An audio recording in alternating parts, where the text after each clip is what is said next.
Good evening students, Lakshya Computer Training Institute or ফালৰ পৰা মই জ্ঞানদীপ স্যাৰ আৰু আজি আমি এটা নতুন টপিক আৰম্ভ কৰিব গৈ আছো। আজিৰ টপিকটো হ'ল MS Access। MS Access হ'ল MS অফিচৰে এটা পেকেজ, কিন্তু MS Access এটা ডেটাবেস ম্যানেজমেন্ট সিস্টেম হয় আৰু আমি এই ডেটাবেস ম্যানেজমেন্ট সিস্টেমটো আজিৰ পৰা স্টাৰ্ট কৰিব গৈ আছো। খুব ইম্পৰ্টেন্ট টপিক হয়, খুব ইম্পৰ্টেন্ট সফটওয়্যাৰ হয়, বহুত জগাত এটো দৰকাৰ পৰে আজিকালি দিনত, ঠিক আছে। তো তোমালোকে এটো শিকা দৰকাৰ,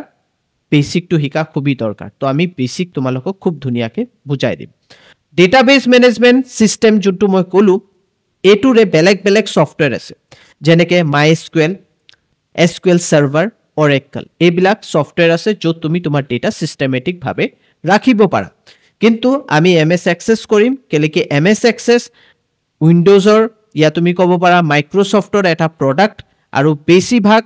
আমাৰ ইন্ডিয়াতো এটো বহুত ইউজ কৰা হয়, ইউজাৰ ফ্ৰেন্ডলি হয় আৰু মেইন হল গ্ৰাফিক্যাল ইউজাৰ ইন্টাৰফেস, মানে তুমি তাত কমান্ড ইউজ কৰিব নালাগে, ডাইৰেক্টলি ক্লিক কৰি কৰি তুমি কামবিলাক কৰিব পাৰা আৰু খুব ধুনিয়াকে ইয়াত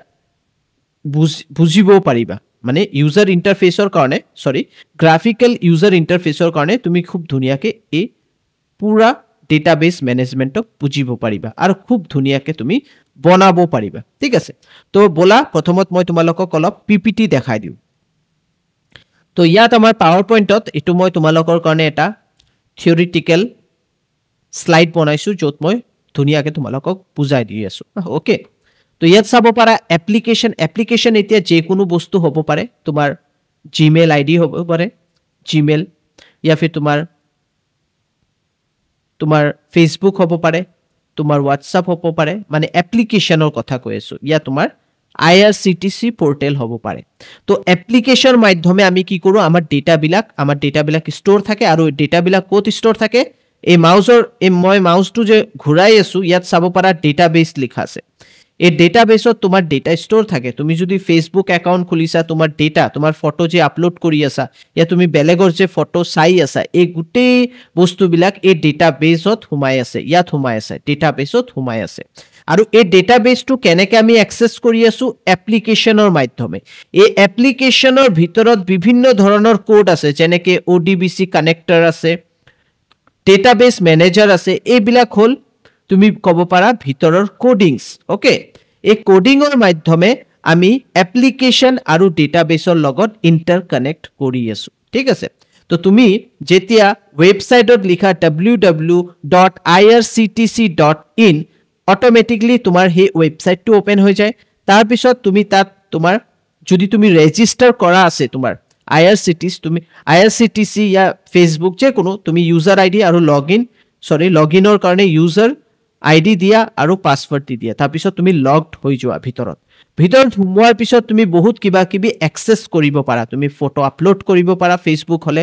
তুমি যদি IRCTCৰ ওয়েবসাইটত যোৱা তাত তুমি তোমাৰ টিকেট বুকিং কৰিব পাৰা, কোনটো ডেটত তোমাৰ টিকেট লাগে, টিকেট এভেইলেবিলিটি আছে নে নাই, হে গুটে বস্তুবিলাক তুমি চাব পাৰা। তো হে গুটে প্ৰসেস, হে গুটে বস্তুবিলাক তোমাৰ কেনেকৈ হয়, এই এপ্লিকেশনৰ মাধ্যমে হয়। আৰু এপ্লিকেশনৰ ভিতৰত বিভিন্ন ধৰণৰ কানেক্টিভিটি থাকে, কানেক্টৰস থাকে, মানে সৰু সৰু প্ৰগ্ৰামস থাকে। তাৰ মাধ্যমে আমি কি কৰিব পাৰো, আমি ডেটাবেসক অ্যাক্সেস কৰিব পাৰো। আৰু হে ডেটাবেসবিলাক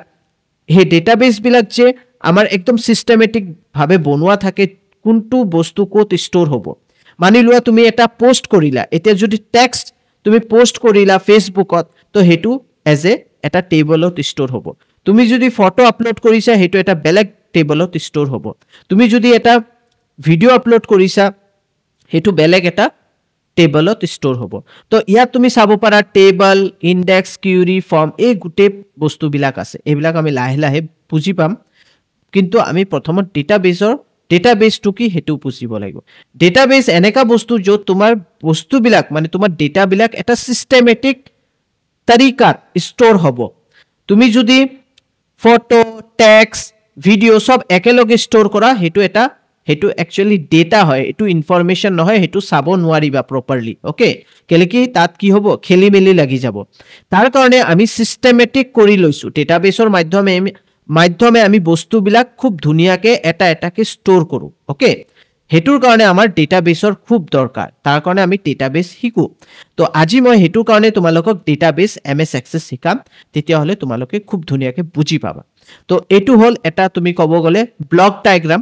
কেনেকে আমি ডেটাবেছৰ লগত কানেক্ট হয় মই সিম্পলি কৈ দি আছো এটো এটা এপ্লিকেশন ফেসবুক হ'ব পাৰে IRCTC হ'ব পাৰে ইয়া যে কোনো বেলেগ এপ্লিকেশন যোনটো তোমাৰ ডেটাবেছক এক্সেস কৰি আছে আৰু এই ডেটাবেছটো নট অনলি মই এক্সেস কৰি আছো এটো বিভিন্ন প্ৰান্তৰ মানুহ এক্সেস কৰিব পাৰে যেনেকে কলিকতাত কোনোবা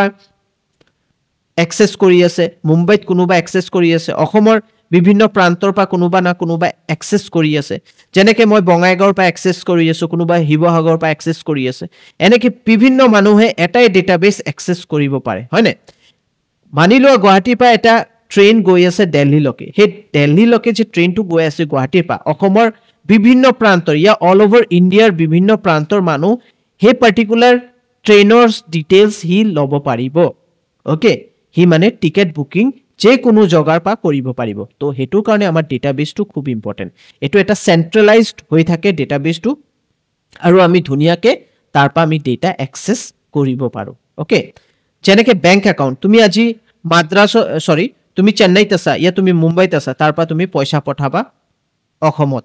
তো আৰামসে তাৰ পা তুমি একাউন্ট নম্বৰৰ মাধ্যমে পইচা পঠাব পাৰা তো তোমাৰ একাউন্ট নম্বৰটো এটা ডেটাবেছত ষ্টৰ আছে ঠিক আছে তোমাৰ নাম তোমাৰ ডেটাবেছ গুটে বিলাক বস্তু ষ্টৰ আছে তোমাৰ নাম তোমাৰ একাউন্ট নম্বৰ ডেটাবেছত ষ্টৰ আছে আৰু ব্যাংকে যেনেকে তোমাৰ নাম আৰু একাউন্ট নম্বৰ মাৰাৰ লগে লগে তোমাৰ গুটে ডিটেইলছ আহি যাব আৰু হে হিচাপে তোমাৰ হেতু ব্ৰাঞ্চত পইচা ট্ৰান্সফাৰ হৈ যাব তো এবিলাকক সেন্ট্ৰালাইজড ডেটাবেছ সিস্টেম কোৱা হয় হেবিলাক আমি পিছত জানিব পাৰিম এতিয়া আমি অলপ আগবাঢ়ো এতিয়া ইয়াত চাব পাৰা Microsoft Access is a database management system from Microsoft that combine the relational Microsoft Jet database engine with a graphical user interface and software development tools. It is a member of the Microsoft Office suite of application include in the professional and higher education. So higher education আৰু professionalৰ কাৰণে এটো বনোৱা হৈছে আৰু এটো এটা ইয়াত লিখা আছে গ্ৰাফিক্যাল ইউজাৰ ইন্টাৰফেস সফটওয়্যাৰ টুল হয় যত তুমি খুব ধুনিয়াকে তোমাৰ বস্তুবিলাক এক্সেস কৰিব পাৰা Microsoft Access is just one part of Microsoft overall data management product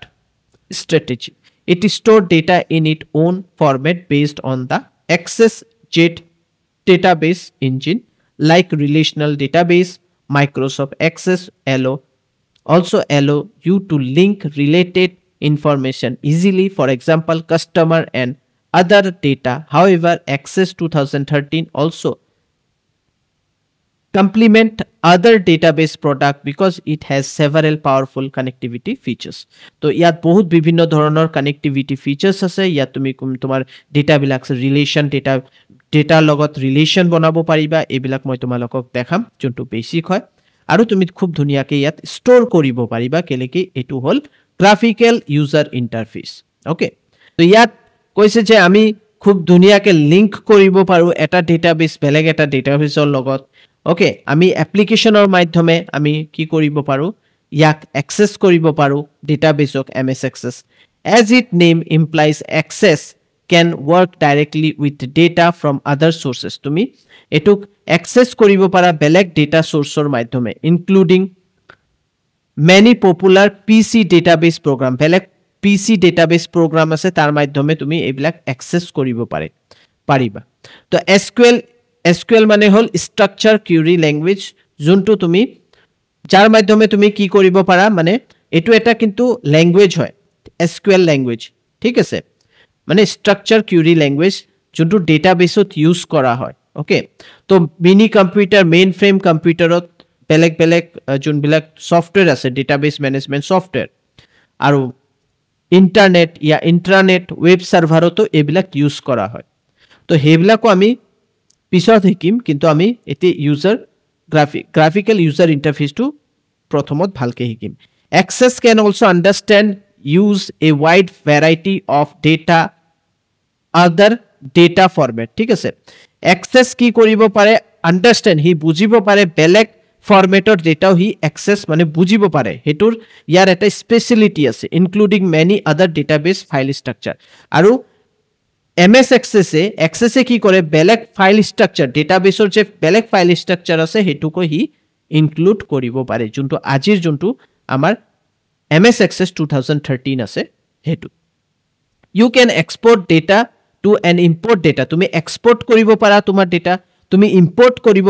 পাৰা তোমাৰ data ঠিক আছে from word processing file word processing or file or মাধ্যমে যেনেকৈ spreadsheet আছে or database file directory আছে তাৰপা okay তুমি database file directory পা access কৰিব পাৰা import কৰিব পাৰা তুমি excel ৰ পা import কৰিব পাৰা তোমাৰ MS Access ত ইয়া তুমি export কৰিব পাৰা তুমি word processor পা কিছুমান ডেটা তুমি access কৰিব পাৰিবা তোমাৰ ডেটাবেসত এই সুবিধাবিলাক আছে এতিয়া মই তোমালোকক বুজাই আছো মেবি তোমালোকে অলপ বুজি পাইছা অলপ বুজি পোৱা নাই কোনো অসুবিধা নাই যেতিয়া আমি শিকিম তেতিয়া আৰু ভালকে বুজিব পাৰিবা মোৰ কৰ্তব্য কি মই অলপ তোমালোকক থিওৰিটিক্যাল ক্লাছটো যদি বুজাই দিও মেবি তোমালোকে পিছত অলপ আৰু ইজি হৈ যাব তোমালোকৰ কাৰণ ইউ ক্যান এক্সপোৰ্ট এটো হৈ গল আমাৰ Access can work with most popular database that support the open database connectivity open database connectivity support কৰে Access ঠিক আছে যেনেকে তোমাৰ SQL যেনেকে server হৈ গল Oracle হৈ গল DB2 হৈ গল software developers can use Microsoft Access to develop application software develop কৰাৰ কাৰণে software developer Microsoft Access use কৰে okay next amar ahile Microsoft Access store information which is called a database ঠিক আছে Microsoft Access store কি করে information which is jak ami ko database to use MS Access you will need to follow these 4 step তোমার এক এটা step follow করিব পাৰিব লাগিব ফার্স্ট কি হল database creation তুমি এটা database create করিবা create your Microsoft Access database and specify what kind of data you will be store মানে কি ধৰণৰ data তুমি store করিবা data input after your database is created the data of every business day can be entered in the Access database আৰু তুমি এবাৰ যেতিয়া database create কৰিবা তাত তুমি ডেইলি বেসিসৰ ইয়া বিজনেস ৰিলেটেড ডেটা ষ্টৰ কৰিবা হয় না এন্টাৰ কৰিবা তেতিয়া তোমাৰ কি হ'ব হেবিলাক ষ্টৰ কৰিব লাগিব তাৰপিছত query this is a fancy term to basically describe the process of retrieving information from database query ৰ মাধ্যমে তুমি ডেটা বিলাক এক্সেসও কৰিবা হয় না তুমি যোনটো ডেটা ষ্টৰ কৰিছা হেতু এক্সেসও কৰিব লাগিব তো হেতু query ৰ মাধ্যমে কৰা হ'ব তুমি ৰিপোৰ্ট চাবা ultimately তুমি লাষ্টত গৈ কিনে তুমি চাব লাগিব যে তুমি কি কি ইনফৰমেশন ষ্টৰ কৰিছা কেনেকৈ কৰিছা কোড কি কি ইনফৰমেশন আছে ঠিক আছে তো হেবিলাক যদি বিজনেস ৰিলেটেড থাকে কোনে কিমান টকা জমা কৰিছে কিমান টকা দিছে তোমাক কিমান টকা তুমি পাব লাগা আছে এনেকা ধৰণৰ যদি বিজনেস ৰিলেটেড তুমি সফটওয়্যাৰ বনাই আছা তো হেবিলাক ডিটেইলস তোমাৰ ডেটাবেসত ষ্টৰ থাকিব আৰু তোমাক ৰিপোৰ্টও লাগিব হে ৰিপোৰ্ট বিলাক আমি আৰামছে ইয়াত চাব পাৰিম মানে কি কি তুমি হুমাইছা কি কি ডিটেইলস তুমি ৰাখিছা information from the database is organized in a nice presentation that can be printed in an Access report তো তুমি যোন ইনফরমেশন বিলাক ৰাখিছা হেবিলাক proper nicely organized আছে automatically হৈ যায় কিলে কি MS Access ত ইমান প্ৰবলেম নহয় তুমি ধুনিয়াকে ৰাখাৰ পিছত হেতু accessও কৰিব পাৰিবা একদম systematic printable মানে printed formatত তুমি চাব পাৰিবা এই ৰিপোৰ্টস বিলাক তো আশা কৰো এই থিওৰিটিক্যাল ক্লাস যে মই ইমানলৈকে কলো অলপ হলো তোমালোকে বুজি পাইছা এতিয়া আমি ডাইৰেক্টলি MS Access ৰ যোনটো সফটওয়্যাৰ আছে আমি তাত গুছি যাম আৰু তাৰ তোমালোকক দেখাম কেনেকৈ আমি ডেটাবেস এতিয়া ক্ৰিয়েট কৰিম তো বলা এটো মই বন্ধ কৰি দিম ওকে সো মই জাস্ট এটো মিনিমাইজ কৰি দিলো মিনিমাইজ কৰাৰ পিছত মই ইয়াত চাব পাৰা এতিয়া আমাৰ ডেটাবেস MS Access ওপেন কৰা হল এতিয়া আমি আমাৰ MS Access ওপেন কৰিলো MS Access ওপেন কৰাৰ পিছত ইয়াত চাব পাৰা ব্ল্যাঙ্ক ডেটাবেস ইয়াত তুমি ক্লিক কৰিবা ইয়াত তুমি ক্লিক কৰাৰ লগে লগে তোমাক খুদিব তুমি ডেটাবেসৰ নাম দি দিয়া তো তুমি তোমাৰ হিচাপে যেনেকৈ যি ধৰণৰ ডেটাবেস তুমি বনাবা সেই হিচাপে তুমি এটা নাম দি দিবা তো মই এতিয়া বনাব গৈছো ষ্টুডেন্টৰ ইনফৰমেশন মই ষ্টৰ কৰিম তাৰ কাৰণে মই ইয়াত লিখি দিও ষ্টুডেন্ট DB মানে এটো হল ষ্টুডেন্টৰ ডেটাবেস ঠিক আছে মই নাম এটা ৰাখিছো তুমি যে কোনো নাম ৰাখিব পাৰা ষ্টুডেণ্ট ডিবি মানে এইটো হ'ল ষ্টুডেণ্টৰ ডেটাবেছ ইয়াত ক্ৰিয়েট আছে ক্ৰিয়েট কৰি দিয়া ক্ৰিয়েট কৰাৰ লগে লগে তুমি ওপৰত চাব পাৰা ষ্টুডেণ্ট ডিবি লিখা আছে ইয়াত এটা টেবল বাই ডিফল্ট বনোৱা আছে এইটো অটোমেটিকলি আহি যায় ইয়াৰ নাম আমি চেঞ্জ কৰিম আৰু ইয়াত তুমি চাব পাৰা আইডি আৰু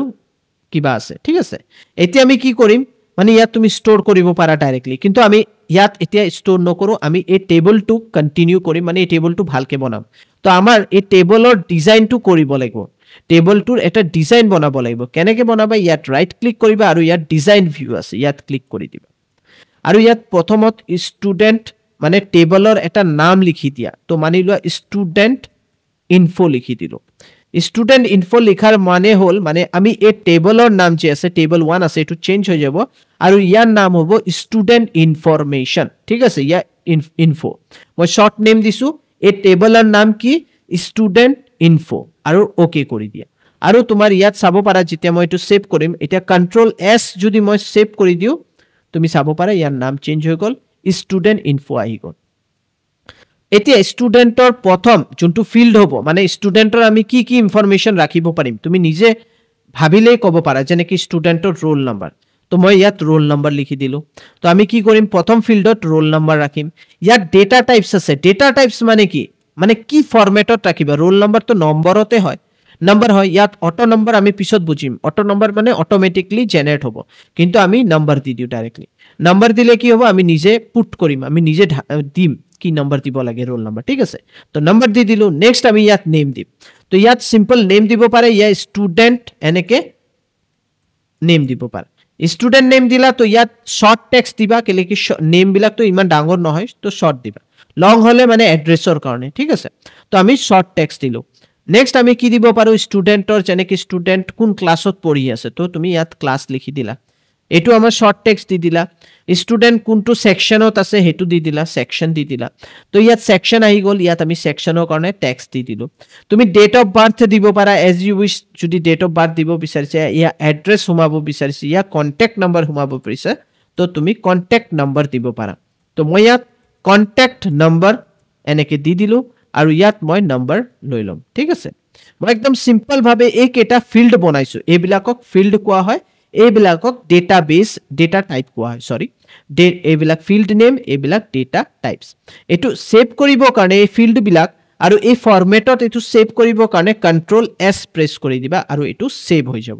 এতিয়া তুমি এই ফিল্ড বিলাক মানে এই টেবলৰ ভিতৰত এই ফিল্ড বিলাক বনাই লৈছা আৰু এই টেবলক আমি কি কও ডোমেইন কোৱা হয় ডোমেইন ওকে এই টেবলক আমি ডোমেইন কোৱা হয় হেতু আমি পিছত বুজিম এতিয়া এই বিলাকক ফিল্ড কোৱা হয় আৰু এই বিলাকক কি কোৱা হয় ডেটা টাইপস ভাবি লোৱা এইবিলাক হেডিং আৰু একো নহয় হেডিং এক্সেলত যেনেকে হেডিং আমি দিও ৰোল নম্বৰ ষ্টুডেণ্ট নেম তেনেকা তো এই বিলাকত এতিয়া আমি ষ্ট'ৰ কৰিম আমাৰ ডেটা ইয়াত ডাবল ক্লিক কৰা তো ইয়াত চাব পাৰা তুমি জি ফিল্ড বনাইছিলা ৰোল নম্বৰ তাৰপিছত ষ্টুডেণ্ট নেম তাৰপিছত ক্লাছ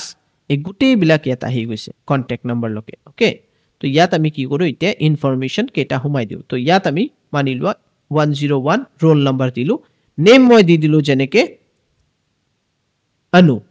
देन क्लास দি দিলো 12 এন্ড সেকশন দি দিলো মানি লোৱা এ কন্টাক্ট নম্বৰ কিবা এটা দি দিলো নেক্সট আমি আৰু কেটা ইনফৰমেশন হুমাই দিও 102 এন্ড ইয়াত আমি দি দিলো যেনেকে দিয়া আৰু ইয়াত আমি দি দিলো ক্লাস 11 এন্ড বি সেকশন আৰু ইয়াত আমি এটা নম্বৰ জাস্ট টাইপ কৰি দিলো ওকে তেনেকে আমি 103 দিলো আৰু এটা ডেটা ষ্ট'ৰ আমি কৰি দিও ইনফৰমেশন আমি ষ্ট'ৰ কৰি আছো জয় আৰু ইয়াত আমি দি দিলো ক্লাস 12 এ এন্ড ইয়াত তুমি কন্টাক্ট নম্বৰ ষ্ট'ৰ কৰি দিয়া ওকে এনেকে আমি ষ্ট'ৰ কৰি দিলো এতিয়া যদি মই ইয়াত মানি লোৱা কন্টাক্ট নম্বৰৰ বাহিৰে কন্টাক্ট নম্বৰৰ ইয়াত নম্বৰৰ বদলি মই বেলেগ কিবা এটা আৰ তাৰ পিছত নম্বৰ বাই মিস্টেক হৈ গল তেতিয়া তুমি নেক্সট ইয়াত এৰৰ আহি গল কিয় আহিলে কেলে কি মই কি সিলেক্ট কৰিছিলো নম্বৰ সিলেক্ট কৰিছিলো ইয়াত যদি মই বেলেগ এটা এটো নহব যেতিয়া লকে মই নম্বৰ প্ৰিন্ট টাইপ নকৰো তেতিয়া লকে হি মোক নেক্সট মানে নেক্সট লাইনত যাব নি দিব নেক্সট ইনফৰমেশন মোক ষ্ট'ৰ কৰিব নি দিব তো এইবিলাক হল ডেটা টাইপস ঠিক আছে এতিয়া মই ইয়াত যদি নম্বৰৰ বদলি মই এনেকে দি দিলো যেনেকে মই ই দি দিলো আৰু এনেকে দিলো এটো মোক কি কব এৰৰ কব enter new value, the value you enter does not match the number data types. তো তাৰ কাৰণে এই ডেটা টাইপটো হেনেকে তেনেকে আমি বনাও, এই তাৰ কাৰণে আমি এইবিলাক সিস্টেমেটিক বনাও। এতিয়া আমাৰ এই ডেটা টাইপ বিলাক মানে ডেটা টাইপস যোনটো এইটো নাম্বাৰ হয় এইবিলাক আমাৰ হয় টেক্সট, ঠিক আছে, টেক্সট আমি হুমাব পাৰো প্লাস আমি নাম্বাৰো হুমাব পাৰো। এতিয়া আমাৰ নেক্সটত যাব দিব। তো আমি ইয়াত মই ৰাইট ক্লিক কৰি আকৌ দেখাই দিও ডিজাইন ভিউত গৈ কিনে যে আমাৰ ৰোল নাম্বাৰত নাম্বাৰ দি আছে, কন্টেক্ট নাম্বাৰত নাম্বাৰ দি আছে, তাৰ কাৰণে আমি হে ইনফৰমেশন বিলাক মানে আমি ইয়াত নাম্বাৰৰ বাহিৰে বেলেগ ইনফৰমেশন হুমাব নোৱাৰিম। মানে আমি ইয়াত টেক্সট দিব নোৱাৰিম, ইয়া কোনো ধৰণৰ সিম্বল ইউজ কৰিব নোৱাৰিম। তো এইটো এটা প্ৰপাৰ ওয়ে হয়, প্ৰপাৰ তৰিকা হয়, সেই তৰিকাৰ মাধ্যমে আমি ইনফৰমেশন বিলাক স্টোৰ কৰি আছো, ঠিক আছে। তো মানে আমি যেতিয়া ডেটাবেসৰ মাধ্যমে ডেটা বিলাক হুমাম তেতিয়া নয়েজ যোনবিলাক নয়েজ কয়, নয়েজ ডেটা ইয়া তুমি ক'ব পৰা যোনটো মিনিংলেস সেই ডেটা বিলাক আমি ইয়াত নাপাও। আমি প্ৰপাৰ ডেটা হুমাব, আমাৰ প্ৰপাৰ ডেটাই হুমাব লাগিব ইয়াত, আমি উল্টা পুল্টা ডেটা ইয়াত নুহুমাও আৰু আমাক হুমাবও নিদিব। আমি ৰোল নম্বৰৰ জগাত আমি বেলেগ বস্তু হুমাব নোৱাৰিম, মানে নাম্বাৰৰ বাহিৰে বেলেগ ইয়াত হুমাব নোৱাৰিম ডেটা। ওকে, সো আই থিংক তোমালোকে এই টেবল কনসেপ্টটো আৰু ডেটাবেস কনসেপ্টটো বুজি পাইছা। এতিয়া কন্ট্ৰোল এস মই প্ৰেস কৰাৰ লগে লগে এই ইনফৰমেশনটো স্টোৰ হৈ গল। এতিয়া মই এটো ক্লোজ কৰি দিও, মোৰ পুৰা ডেটাবেস ক্ৰিয়েট হৈ গল আৰু মোৰ ডেটাটো স্টোৰ হৈ গল। এতিয়া মই এই ডেটাবেসটো ওপেন কৰিব কাৰণে ইয়া ফিৰ মই এক্সেস ওপেন কৰিম, এক্সেস মই লিখিম, এক্সেস আহি যাব, এটো ওপেন কৰিম। ওপেন কৰাৰ পিছত মই ইয়াত চাব পাৰা ইয়াত ৰিসেন্টলি মোৰ শো কৰি আছে স্টুডেন্ট ডেটা, স্টুডেন্ট ডিবি। মই ইয়াত ক্লিক কৰিলে মোৰ ডেটাবেস ওপেন হৈ গল আৰু ডেটাবেসৰ ভিতৰত মোৰ ইনফৰমেশন মানে কি আছে, টেবল এটা আছে স্টুডেন্ট ইনফো, আৰু ইয়াত মোৰ কিছুমান ডেটা স্টোৰ আছে, ঠিক আছে। তুমি ইয়াৰ পৰা এক্সেস কৰিব পাৰা। আৰু যদি তুমি তেনেকে নোৱাৰা, আদাৰৱাইজ তুমি তেতিয়া হলে কি কৰিবা, মাই কম্পিউটাৰত যাবা আৰু ইয়াত বাই ডিফল্ট ডকুমেন্টত যাব লাগিব। ডকুমেন্টত ইয়াত চাব পাৰা স্টুডেন্ট, ইয়াত তলত আছে স্টুডেন্ট ডিবি, ইয়াত ডাবল ক্লিক কৰিবা আৰু ওপেন কৰি লবা তোমাৰ টেবলটো য'ত তোমাৰ ইনফৰমেশন আছে। তেনেকে আমি বিভিন্ন আৰু টেবল বনাব পাৰো, কিন্তু আজিৰ ভিডিওটো বেছি লেন্দি নকৰো, ইয়াতে মই সমাপ্ত কৰি দিও আজিৰ ক্লাসটো। নেক্সট ক্লাসত আমি